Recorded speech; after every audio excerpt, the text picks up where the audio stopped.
July August মাসে যখন ছাত্ররা দেশ স্বাধীন করে তখন ছাত্রদের যতটা অবদান ছিল তার চেয়েও একটু বেশি অবদান ছিল সাংবাদিক ইলিয়াস কনক সারোয়ার এবং পিনাকি ভট্টাচার্য।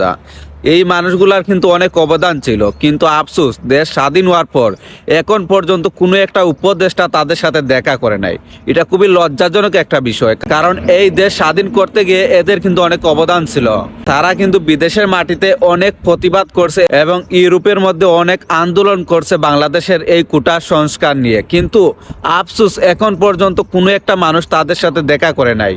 এটা খুবই লজ্জাজনক। আমি স্পেশালি পিনাকি এবং ইলিয়াস ভাইয়ের কথা বলবো। এই দুইটা মানুষ কি পরিমাণ কষ্ট করছে এবং বর্তমানে কিন্তু ওরা অনেক কষ্ট করে যাচ্ছে। বিভিন্ন তথ্য কিন্তু এই দুইটা মানুষের কাছ থেকে আমরা পাইতেছি। বাংলাদেশের মিডিয়া কি নিউজ দেয়, পরিমণির বাচ্চা পায়খানা করছে কিনা না, বাংলাদেশের মিডিয়া এসব খবর দেয়, কিন্তু পিনাকি এবং ইলিয়াস ভাই যেই নিউজগুলো আসলে তৈরি করে আমাদের সামনে আইনা ডালে, এই নিউজ থেকে কিন্তু আমরা অনেক কিছু শিখতে পাই, অনেক কিছু বুঝতে পাই, দেশ সম্পর্কে অনেক কিছু জানতে পাই।